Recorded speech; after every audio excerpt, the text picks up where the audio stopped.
चलिए, तो माँ का दूसरा रूप है ब्रह्मचारिणी, जो कि माँ का शांत रूप है, जिनको ब्रह्मचारिणी बोला जाता है। तो देवी ब्रह्मचारिणी का स्वरूप अत्यंत ही दिव्य है। तो देवी भक्तों को यह संदेश देती है कि जीवन में बिना तपस्या यानी कठोर परिश्रम के सफलता प्राप्त नहीं की जा सकती। जब तक आप कठोर तपस्या नहीं करेंगे, जब तक कोई भी सफलता आपको नहीं मिल सकती है। मेहनत करना बहुत ज़रूरी है। माँ मूल रूप से तो बहुत तपस्विनी थी।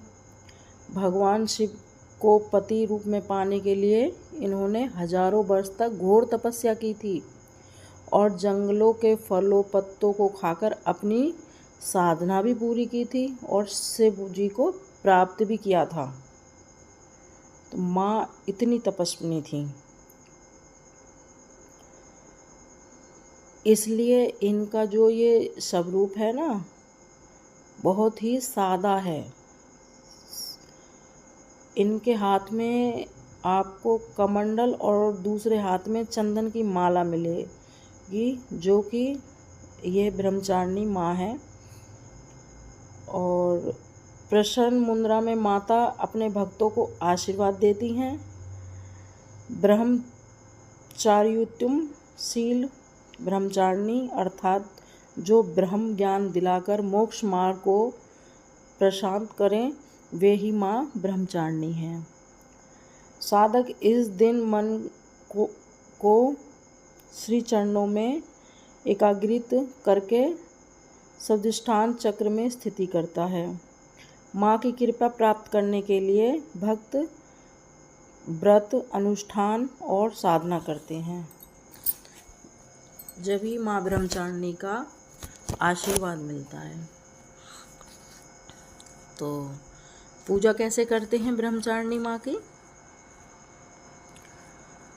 तो ये जो ब्रह्मचारिणी माँ है, अन्य देवी की तुलना में यह अति सौम्य है, क्रोध रहित हैं और तुरंत वरदान देने वाली हैं। ये प्रसन्न बहुत जल्दी हो जाती हैं। देवी माँ को जो है सबसे जो रंग प्यारा है वो सफ़ेद, तो माँ को सफ़ेद वस्त्र ही पहनाएं, सफ़ेद फूल अर्पण करें और धूप दीप से अर्पित करें, माँ की पूजा करें विधि पूर्वक। पूजा करने के बाद आरती करने का विधान है। या देवी सर्वभूतेषु ब्रह्मचारिणी रूपेण संस्थिता का मंत्र जाप करें। साथ ही माँ को प्रसाद भी वितरण करें। तो प्रसाद माँ का क्या है, चलो बताएं आपको हम। माँ को दूध से बनी, जो दूध होता है कच्चा, उससे बनी हुई चीज़ें बहुत प्रसन्न है, माँ बहुत पसंद करती हैं। जैसे कि दही का भोग लगाएं ब्रह्मचारिणी माँ को, पनीर का भोग लगाएं माँ को। और देखो मेरी बहनों और भाइयों, पनीर आप घर ही बनाए ना, दूध फाड़ के, तो ही अच्छा लगेगा। बाहर से बहुत ज़्यादा आजकल पनीर शुद्ध नहीं आ रहा है। तो माँ को पनीर का भोग लगा दें, माँ बहुत खुश हो जाएंगी, आपकी सभी मनोकामना पूर्ण करेंगी। इस दिन आपको लाल वस्त्र धारण करने हैं। आप जो पहनेंगे लाल वस्त्र धारण करें तो आपकी सभी मनोकामना पूर्ण होगी।